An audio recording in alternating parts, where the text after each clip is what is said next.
Então, boa noite novamente.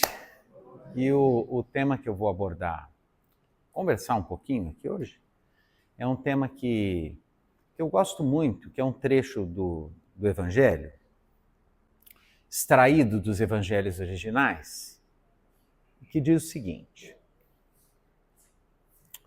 Vinde a mim, todos vós que vos achais cansados e sobrecarregados, e eu vos aliviarei. Tomai sobre vós o meu jugo, que é suave, e o meu fardo, que é leve, e encontrareis repouso para as vossas almas. E no meio ele ainda diz: e aprendei comigo, que sou manso e humilde de coração. Então, o trecho inteiro é esse: Vinde a mim, todos vós que vos achais cansados e sobrecarregados, e eu vos aliviarei. Tomai sobre vós o meu jugo, que é suave, e o meu fardo, que é leve, e aprendei de mim, que sou manso e humilde de coração, e encontrareis repouso para as vossas almas. E por que é que eu gosto muito dessa frase do Evangelho? Primeiro, porque é uma das frases mais poéticas do Evangelho. E eu tendo a acreditar que Jesus, antes de tudo, era um poeta. Eu tendo a acreditar que todo o Evangelho é uma grande poesia. Mais do que uma religião, mais do que um roteiro de conduta, mais antes de qualquer coisa, o Evangelho é poesia.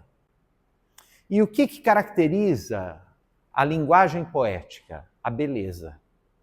Então, há uma estética na linguagem do Evangelho, né?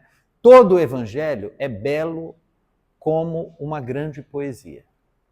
E eu fui buscar num autor importante, que é o Otávio Paz, que é um escritor latino-americano, diplomata, que chegou ao Prêmio Nobel e etc.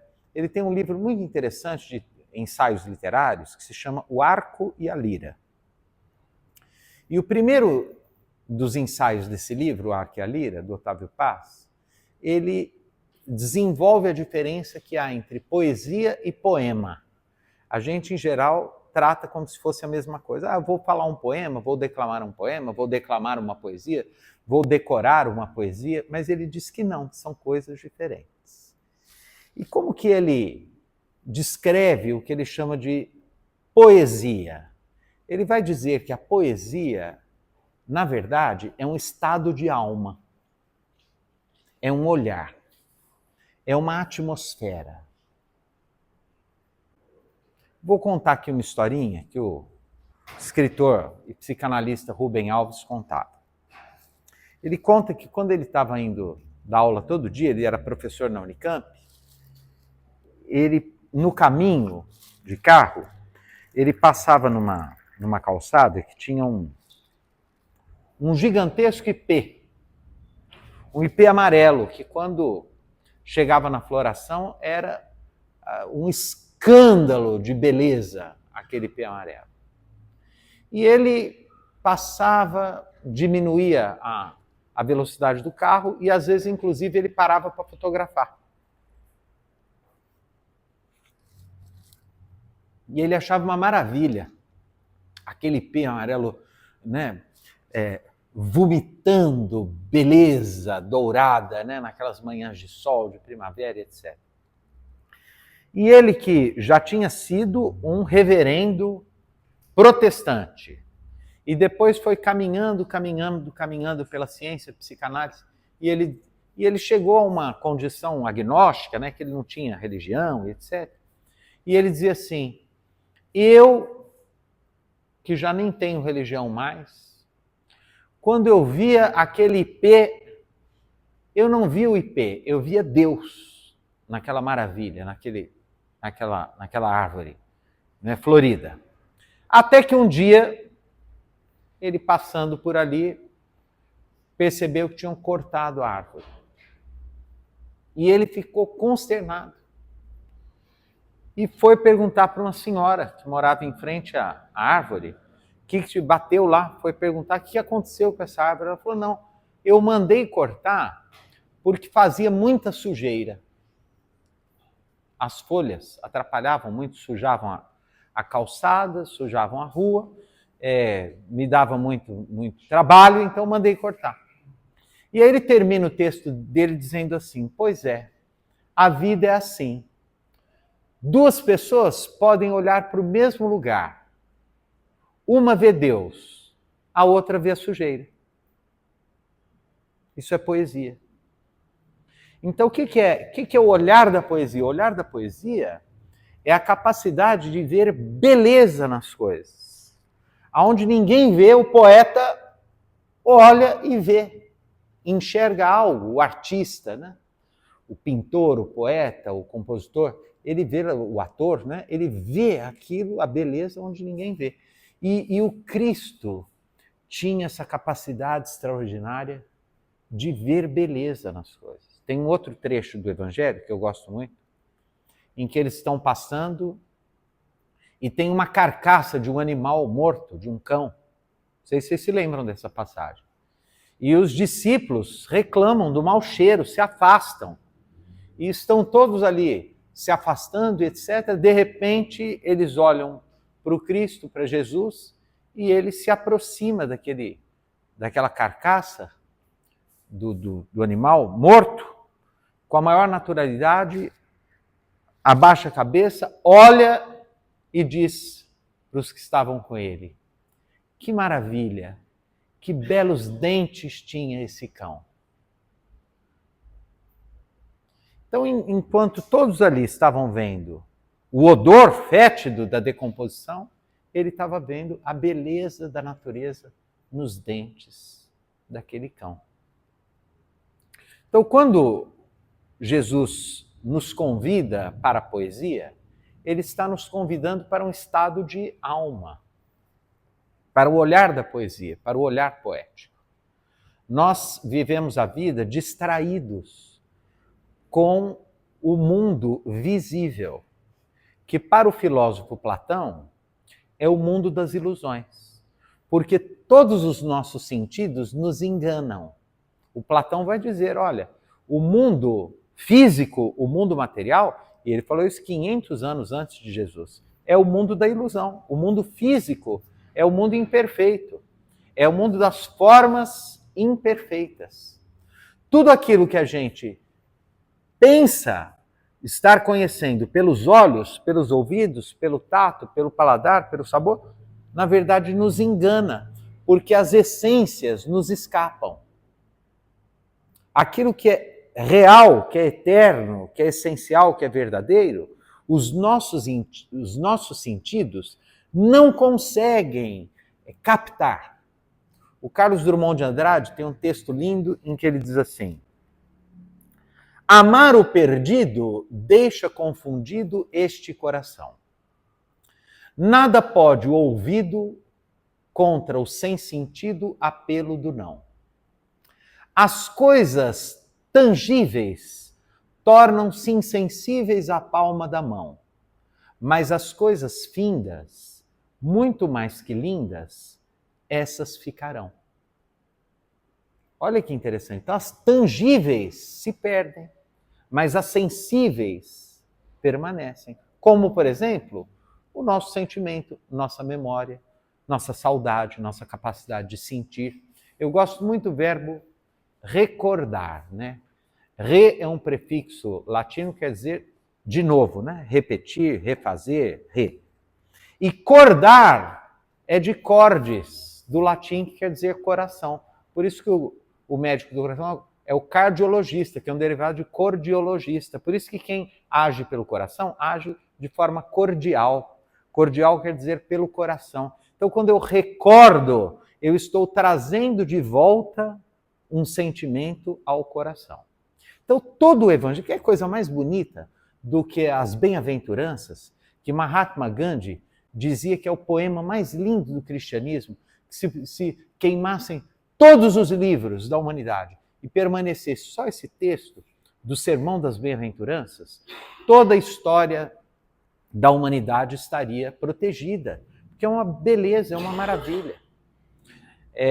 E é inteiro poético, inteiro poético. Inclusive a descrição, quando a gente lê lá o livro Boa Nova, psicografado pelo Chico Xavier, de autoria de Humberto de Campos, né, quando ele, naquele capítulo em que ele fala do momento em que o Cristo declama o sermão das bem-aventuranças, é um entardecer na montanha. Vocês têm ideia do que foi isso? Que a atmosfera poética era uma montanha no Oriente, com Jesus iluminado, num entardecer, prometendo para todos nós que somos esses seres tão perdidos, tão cheios de problemas, tão cansados, que era para nós acreditarmos que depois desta vida, em outro reino, nós obteríamos tudo aquilo que nos atormenta aqui e que nos falta. Então, consolação aos aflitos, justiça aos que são perseguidos pela justiça ou pela injustiça, comida aos que têm fome, água aos que têm sede, luz aos que vivem nas trevas. Então é tudo maravilhoso. Ele tem uma receita extraordinária e poética contra a ansiedade. 1000 vezes melhor do que Rivotril, que diz assim: não vos inquieteis por aquilo que haveis de comer ou de vestir. Olhai as aves do céu, que não plantam nem colhem, no entanto Deus as provê, e olhai os lírios do campo, como são belos. Eles não fiam e nem tecem, no entanto, nem o rei Salomão, em toda a sua glória, se vestiu como um deles. Então é tudo lindo. Então o Otávio Paz, ele vai dizer, olha, poesia é um estado de alma. Tem gente que vive em estado de alma, que procura beleza. Esses dias eu ouvi de uma professora que dá aula lá na UNAERP, em Ribeirão Preto. E ela estava dando aula e, de repente, no meio da aula, uma sabiá começou a cantar na janela. E era um canto tão bonito, tão bonito, tão bonito, que ela parou a aula. Falou, olha, gente, não tem sentido eu continuar a dar essa aula, nós precisamos parar para ouvir essa sabiá. E os alunos ficaram encantados com ela chamar atenção, porque era uma coisa que para muitos ali estava fora da dimensão da atenção. Às vezes a beleza, a poesia, a luz, a cor, a alegria estão do nosso lado, mas nós estamos tão obsessivos com alguma coisa, tão distraídos da poesia da vida, que nós não ouvimos. Então ela chamou a atenção dos alunos, falou, olha, vamos ouvir essa sabiá um pouco. E aí eles riram, e ela não entendeu por que eles riram. Falou, por que vocês estão rindo? Ela falou, não, professor, porque essa sabiá, ela está fazendo um ninho, mas não é aqui fora não. O som não está vindo daqui, está vindo do corredor. E aí saíram todos para o corredor e tinham uma caixa de luz um pouco alta e a sabiá estava cantando lindamente, como num palco, para todo mundo ali. E ela falou, mas por que vocês estão rindo? Eles falaram, porque essa sabiá, no mesmo horário ontem, já estava cantando desse jeito. E a outra professora, que estava dando aula para a gente, no meio da aula falou assim, eu estou tão irritada com esse passarinho, que daqui a pouco eu vou sair e dar uma pedrada nele. Então vejam, aquilo que para vamos parar tudo para ouvir a maravilha de uma sabiá cantando, a outra quer dar uma pedrada no passarinho que achou que estava atrapalhando. Uma está num estado de poesia, a outra está num estado de grosseria. de densidade, de materialidade, de irritação, é um estado de, eu diria, é um estado sem alma. Porque o Luiz da Câmara Cascudo, que é um importante escritor brasileiro do Rio Grande do Norte, tem uma frase que eu gosto muito. Ele diz que os cadáveres apodrecem, mas os mortos dormem. Né? Então, assim, é uma pessoa que está morta. Ela está morta, ela não consegue ver a beleza. Como aquele que não enxerga a beleza do ipê, enxerga a sujeira. Então, o estado de poesia é um estado que se experimenta no olhar. E, em geral, ele nos dá um patrimônio muito interessante, que é o patrimônio do saber. Saber é um verbo que tem a mesma origem de sabor. Sapere e sapore tem a mesma origem etimológica, lá do latim. Então, só sabe quem saboreia. Quem não experimenta, não sabe. Eu posso ler vários livros, sei lá, sobre o mar. E eu vou conhecer muito sobre o mar, lendo uma enciclopédia sobre o mar. Mas só sabe o que é o mar quem entrou no mar, pôs os pés na água salgada, sentiu a sua onda, sentiu a sua brisa, sentiu a sua energia, sentiu a sua temperatura. Esse sabe. Mais do que conhecer, ele sabe, porque ele saboreou essa experiência. E por que eu escolhi esse fardo leve? Porque eu sinto que o que mais nos está incomodando no mundo hoje, contemporâneo, é o cansaço. Vocês já notaram? Eu sou psicólogo de profissão, né? Eu atendo o dia inteiro, manhã, tarde e noite. 90% das pessoas que entram no meu consultório sentam e a primeira coisa que elas dizem é: estou muito cansado. Tá tudo bem? Tudo bem, eu só estou cansado. Não, é cansaço mesmo. Estou cansado. E aí você fala, mas que idade a pessoa tem?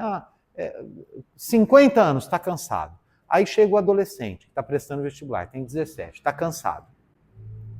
O que está terminando a faculdade está cansado, tem o TCC. Quem faz mestrado, doutorado, está cansado também. Quem pega trânsito também está cansado. A dona de casa está cansada. A criança não aguenta mais, aos 8 anos quer desencarnar, já deu. Muito cansado. Criança cansada. Idoso cansado, o homem cansado, a mulher cansada, o rico cansado, o pobre cansado. Estamos todos cansados. O que levou um sociólogo oriental chamado Byung-Chul Han a escrever um pequeno opúsculo que já foi traduzido em várias línguas. Ele deve ter uns 10 anos, essa obra é pequenininha, muito interessante, que se chama A Sociedade do Cansaço. Alguém aqui já leu? Já ouviram falar? É bem interessante. Ele descreve o adoecimento da humanidade atual pelo cansaço. E por quê? Porque é um mundo, ele usou uma palavra aí, neurótico, né? Assim, meio esquizofrênico, é verdade, porque é um mundo que não tem parada. Vocês já notaram como a gente, todo dia, praticamente, nas nossas relações, reclamamos que cada ano passa mais depressa, que a gente não viu passar? Que a gente já está agora... Nossa, eu não vi o ano passar. Eu não vi o dia passar. Eu não vi a semana passar. Por quê? Porque nós estamos numa velocidade existencial adoecida. Todo mundo está cansado. Então, uma criança, por exemplo, hoje, o bebê nasce, fica 6 meses com a mãe trabalha, o pai trabalha, nem sempre eles têm família, quem cuida em casa. Então, aos 7 meses, a criança precisa acordar já todos os dias, porque ela precisa ir para o berçário. onde ela vai ficar o dia todo. Então, aos 7 meses, hoje uma criança urbana, numa cidade média para grande, ela já vai passar a maior parte da vida dela num lugar que não é a casa dela, sendo cuidada por profissionais, com uma comidinha feita numa cozinha industrial. E aí, como precisa ocupar essa criança, com 3, 4 anos, ela já começa, se os pais tiverem posses, quiserem colocar nessas escolas diferenciadas, ela já vai para uma escola bilíngue. Então ela já tem que ser alfabetizada em inglês, em português, já começa a falar espanhol, já começa a fazer conta.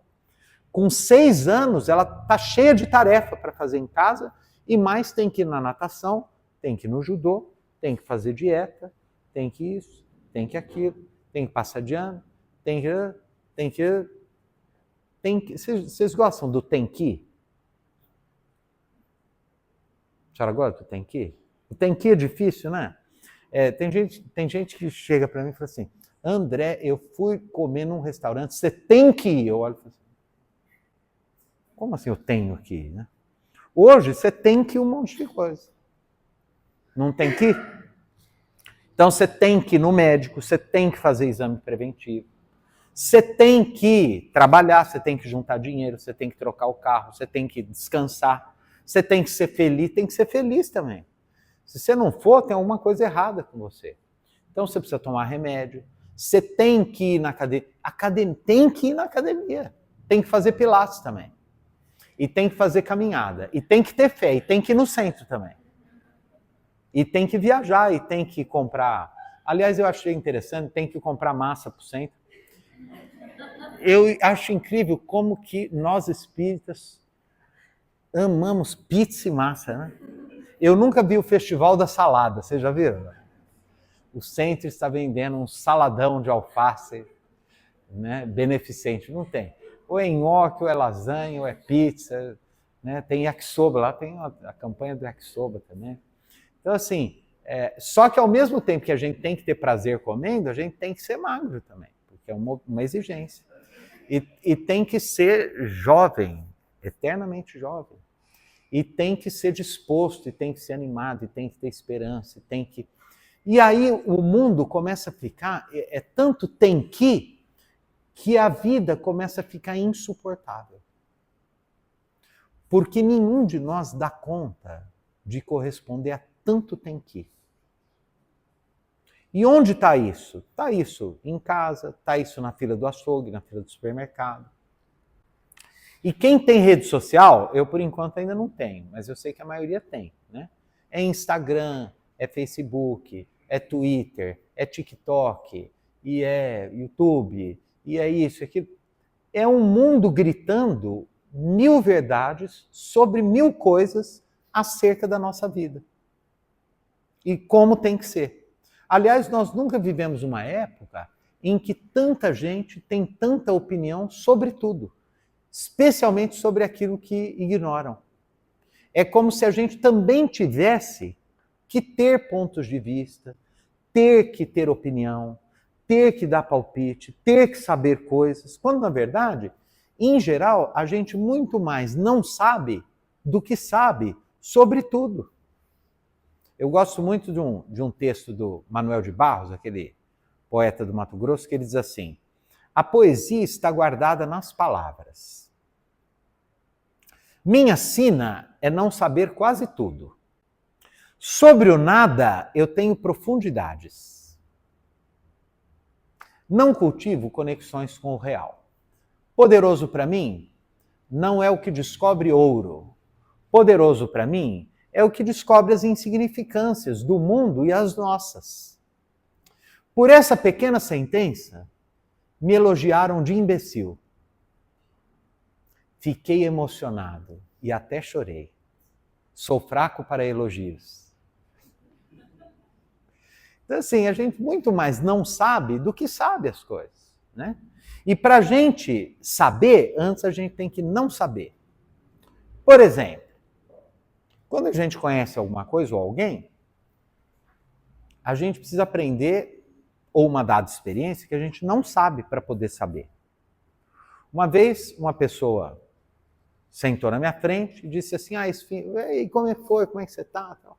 Eu tinha me formado há pouco tempo e a pessoa disse assim, não, essa semana uma prima que eu não via há 20 anos esteve na minha casa, ficou o fim de semana comigo aí. E aí eu disse assim, nossa, que legal, né? Que bom, uma prima, 20 anos. Ela falou assim, eu odeio essa prima. Foi um horror a visita dela. E eu não gosto de ninguém na minha casa. Quer dizer, olha como eu errei. Por quê? Eu parti do princípio de que eu sabia alguma coisa sobre ela, sobre o que é. A gente tem sempre opiniões sobre o que é normal. Aliás, vocês já notaram o tanto que a gente tem de opiniões sobre a vida dos outros? Como que a pessoa tem que ser, o que ela tem que fazer com a vida dela, como que ela tem que fazer para ser feliz, o que é certo, o que é errado, o que é isso, o que é aquilo. E às vezes a nossa está uma confusão. Mas sobre o outro a gente sempre tem opiniões. Então, de verdade, a gente numa encarnação aprende muito pouco. Por isso que a gente tem milhões de encarnações. Para a eternidade, para ir aprendendo aos pouquinhos. Então, voltando sobre a poesia e o poema. Então, a poesia é esse estado de alma, esse olhar. É o olhar da beleza. É conseguir ver beleza nas pequenas coisas, inclusive nos gestos. Vocês já notaram? O André Luiz, no livro Sinal Verde, tem uma lição muito interessante, que ele diz o seguinte, que se nós tratássemos as pessoas que vivem na mesma casa conosco, com a mesma educação e cuidado que a gente trata as visitas, 90% dos problemas familiares não existiriam. Se chega alguém em casa, a gente trata com gentileza, com educação, oferece uma água, convida para sentar. Às vezes é uma pessoa que a gente nem conhece. Pode ser até alguém querendo vender um título, um seguro, e a gente trata com aquela educação maravilhosa. Quer uma água? Quero, você vai buscar. Procura um copo bonito, uma água gelada, traz. Quer de novo? Você vai de novo. O marido está lá para a mulher. Pega uma água para mim. Está aleijado? Folga, hein? Você não tem perna, não? Às vezes a gente faz uma gentileza para uma pessoa que não significa nada para a gente. E a gente é grosseiro, a pretexto da intimidade, sob o disfarce da franqueza, etc., a gente é de uma grosseria tremenda com as pessoas que convivem conosco. Chico Xavier, uma vez numa entrevista, disse que a paz é alguma coisa que a gente pode oferecer aos outros, mesmo sem tê-la para nós mesmos. Então, às vezes, nós estamos passando por problemas terríveis, conflitos íntimos, incongruências, incoerências, tormentos, culpas. E aí a gente desconta no outro, que não tem nada a ver com a nossa dor, com o nosso problema. Né? Então o que o Chico recomenda é o seguinte, independente do que a gente é por dentro, do que a gente sente, a paz a gente tem que saber oferecer para o outro, mesmo sem ter para a gente. Porque o outro é o outro. E, bom, ele falou isso, né, que quando ele começou a usar peruca, o pessoal começou a criticar muito. Ô, Chico, você está se rendendo à vaidade, hein? Onde já se viu você? Fala tanto de humildade, isso. Agora está todo vaidoso de peruca, de terno e gravata. Ele falou, não, meu filho, eu uso a peruca porque nós não temos o direito, porque seria uma falta de caridade, enfeiar o mundo com a minha careca. Então, é um gesto de caridade, porque o outro não é obrigado a me ver feio, né? Nós estamos perdidos, né, meu irmão? Né? O mundo, ele falou, é um gesto de caridade, a gente não tem o direito de enfeiar o mundo. Então, até isso, quer dizer, a gente não pode andar de qualquer jeito, a gente precisa estar arrumadinho, porque o outro tem direito a um mundo cuja presença nossa é uma presença, no mínimo, limpinha. É um gesto de caridade também para tornar o mundo melhor, para tornar o mundo mais poético. E aí o Otávio Paz vai dizer assim, então a poesia é isso, é um estado de alma, é um olhar. Quando a gente transforma esse estado de alma em palavra, quando ela se condensa em forma de palavra, a poesia se torna o poema.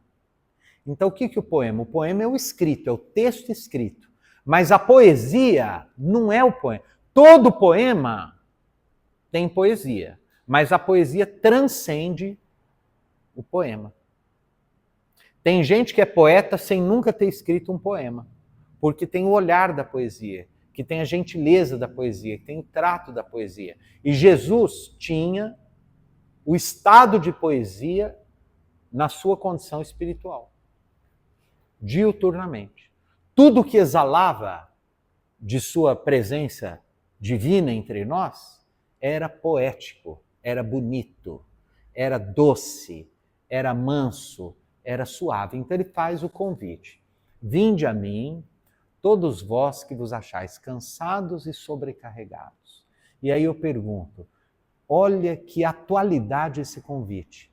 O Byung-Chul Han escreveu a mais precisa descrição do mundo atual, a sociedade do cansaço. E há 2000 anos o Cristo está fazendo esse convite. Vinde a mim, todos vós que vos achais cansados e sobrecarregados. Esse convite é principalmente para o homem do nosso tempo, para nós, para agora, para todo mundo, para nós que estamos aqui. Ninguém veio aqui hoje à noite porque é super feliz.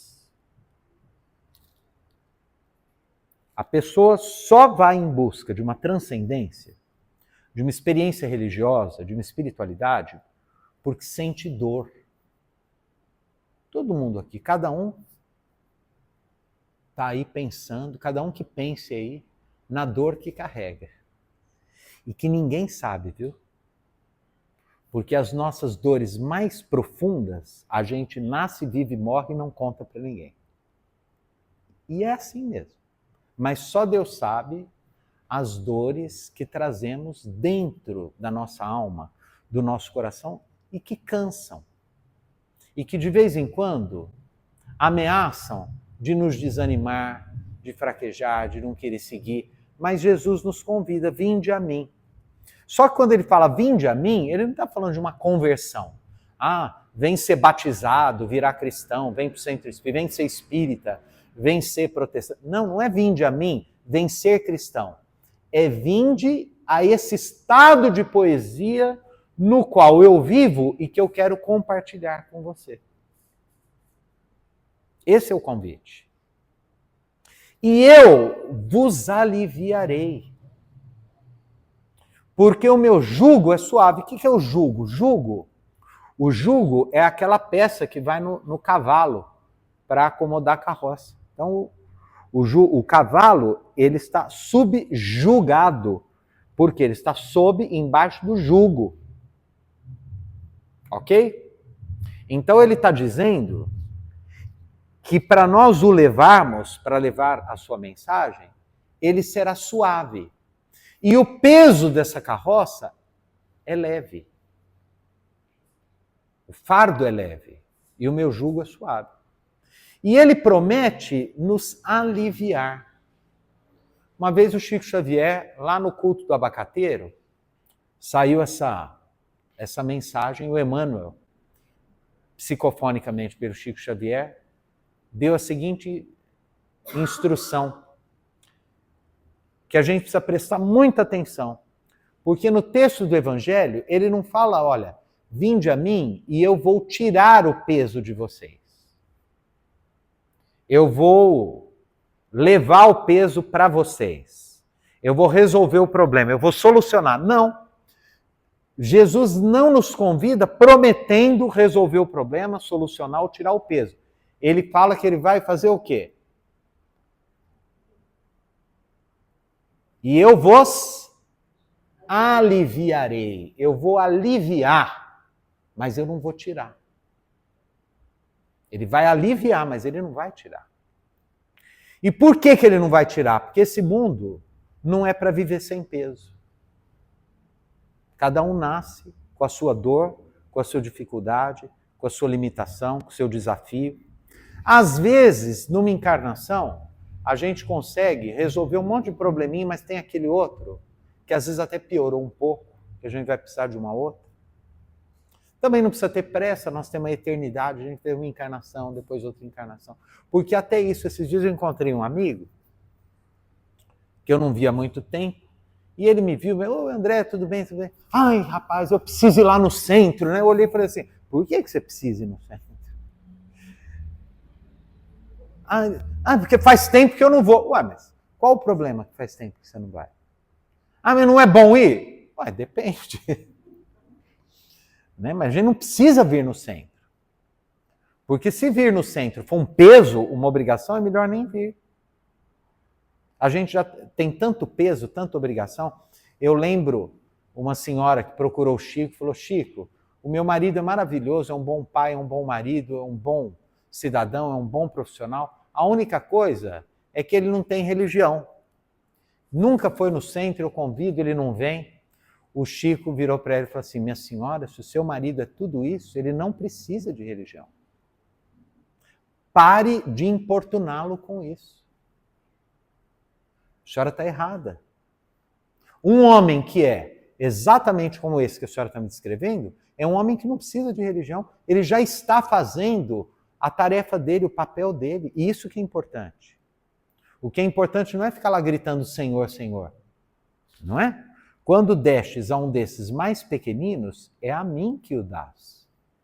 O que importa não é a nossa crença, o nosso culto exterior, nossa liturgia, o nome da nossa fé. O que importa é o que nós livremente escolhemos fazer com a nossa presença temporária no mundo, que daqui a pouco vai acabar.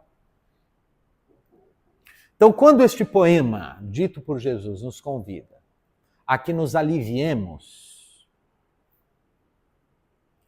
ele nos está fortalecendo a esperança e nos prevenindo também em relação a algumas coisas. Por exemplo, a questão temporal. Eu costumo dizer que tem 3 coisas que melhoram muito a nossa vida, de modo geral. A primeira delas, nós não devemos sofrer por aquilo que não tem o que fazer. Ok? Então, por exemplo, fulano morreu.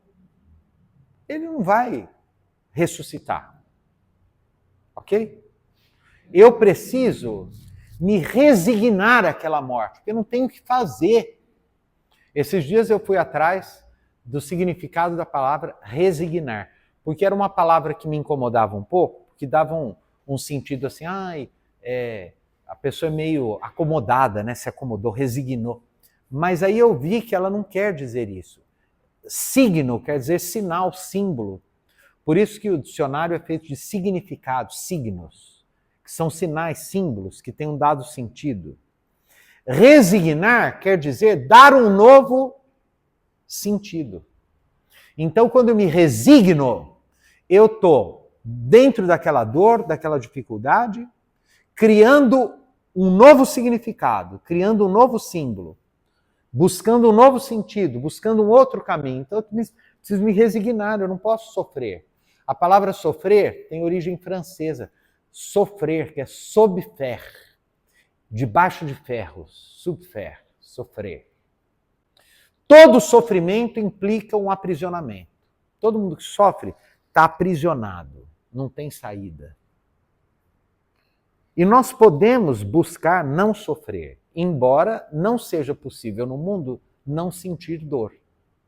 Porque a dor é própria do nosso mundo, é própria da condição do nosso mundo. Um dia nós teremos um mundo de regeneração, que ainda não vai ser um mundo feliz, hein? O mundo de regeneração não é um mundo feliz. O mundo de regeneração ainda é um mundo que dói, que tem dor, que tem sofrimento, que tem desafios, mas é um mundo em que não há mais a possibilidade da reencarnação de espíritos violentos, maus, cruéis. Então nós estaremos libertos da maldade, da crueldade, da perversão. um pouco mais livres do egoísmo, do orgulho, dos assassínios, das tragédias, das guerras, mas não estaremos livres da dor e nem do sofrimento, que ainda irão existir no mundo de regeneração. Mas nós ainda não estamos no mundo de regeneração. Então, o nosso mundo é de dor, é de sofrimento, mas a gente pode evitar alguns sofrimentos. Então, assim, esses dias um senhor chegou e falou assim, eu sofro, a minha angústia vem porque eu tenho 60 anos, mas eu queria ter 30. Ué, não tem como. Tem gente que sofre lá porque está ficando calvo, né? Agora tem implante, né? Mas tem gente que sofre mesmo. Eu já acompanhei pessoas em profundo sofrimento e desespero que estão perdendo o cabelo. Não que eu acho bacana, né? Assim. Mas não é um problema mais. Tudo bem, a gente resigna, dá um novo sentido, um novo significado. Então, o que não tenho que fazer, eu sou infeliz porque eu sou baixinho, não tenho que fazer. Porque sou muito alto, porque sou isso, não tenho que fazer. Segunda coisa, não sofrer por aquilo que não depende da gente. Eu sofro porque minha irmã não me trata bem. Pode ser que ela morra sem te tratar bem. Tem gente que fala, gentileza gera gentileza. Nem sempre. Às vezes a gente é gentil com uma pessoa uma vida inteira e ele reage com grosseria uma vida inteira e não se torna gentil com a nossa gentileza. Então, gentileza é bom para quem é gentil. A gente faz a nossa parte. Eu sofro porque meu chefe... Tá, mas você não tem poder para mudar seu chefe. Eu sofro porque eu sou... eu me lembro, teve uma época que eu dava aula em cursinho pré-vestibular e aí eu era professor de redação, né, de português, e aí eu via que um menino participava de todas as aulas. E ele discutia, era inteligente, lia, mas ele nunca escrevia. No fim do ano, eu falei assim, olha, eu notei que eu nunca li uma redação sua. Ele falou, não, eu não faço. Eu falei, por quê? Ele falou, porque eu sou contra o sistema. Eu achei bacana, assim, ele ia prestar vestibular, mas ele é contra o sistema, quer dizer, mas não tem jeito, né? Tá bom, eu também não gosto do Enem, não gosto da FUVEST, mas se eu quiser entrar numa faculdade pública, não é algo que eu possa mudar isso. Então eu não devo sofrer por aquilo que não... por coisas, eu amo o outro, mas o outro não me ama. Né? Faz igual o ditado, né? Em nome de Jesus, né? É igual biscoito, vai um, vem 18. Vai trocando, tenta outros caminhos, né? Então, assim, a vida é assim, a gente, primeiro, não deve sofrer por o que não tem que fazer e não deve sofrer por aquilo que não depende da gente. Uma terceira coisa importante, que está dentro desse poema aí, é não se comparar. Então, no mundo em que todo mundo vê a vida de todo mundo nas redes sociais, todo mundo é infeliz. Aquele filósofo, como é que chama? Francês, Luc Ferry, fez uma afirmação muito interessante, que nós somos a primeira humanidade na história que é infeliz só porque não é feliz. Vocês já pararam para pensar nisso ou não? Nós somos a primeira humanidade na história que é infeliz só porque não é feliz. Por quê? Porque vendem pra gente o dia inteiro uma ideia de felicidade de tal forma inalcançável que se a gente for tolo e comprar a ideia de que para ser feliz precisa ser tudo aquilo de todo mundo que a gente vê, sabe quando que nós vamos ser felizes? Nunca. E por isso está todo mundo sempre insatisfeito, sempre infeliz, sempre... nada adianta, nada basta, nada serve, nada chega, nunca chega, e isso aumenta o nosso cansaço. Aumentando também a necessidade de prestar bastante atenção neste pequeno poema maravilhoso que o Cristo nos convida. Vinde a mim, vós que vos achais cansados e sobrecarregados, e eu vos aliviarei. Porque se eu não me libertar dessas ilusões do mundo, vem o sofrimento. O Chico Xavier, uma vez, nos explicou a questão da dor e do sofrimento através de uma analogia muito interessante. Ele perguntou, o Emmanuel contou essa história para ele, que a dor é o seguinte, para a gente entender. Perguntou-se para um pastor de ovelhas o que ele fazia quando uma ovelha se perdia do rebanho. Ele falou, quando a ovelha se perde do rebanho, eu vou lá e trago ela de volta. Ah, mas e se ela cai no poço?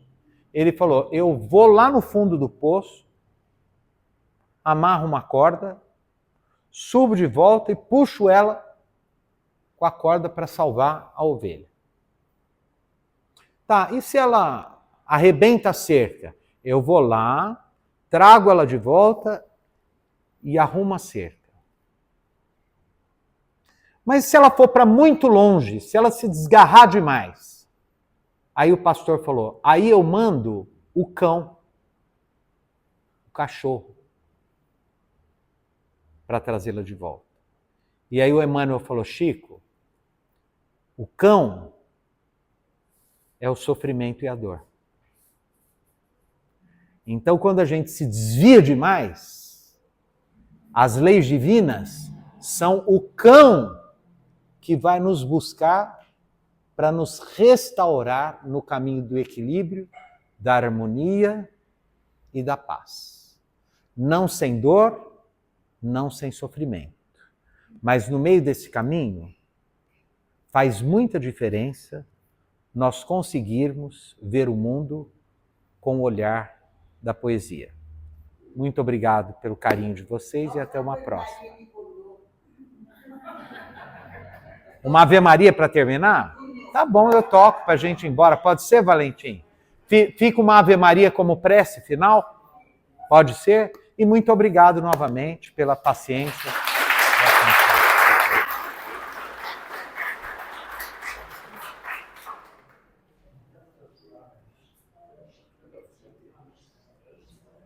Então, vou tocar uma Ave Maria, serve como uma prece final para a gente.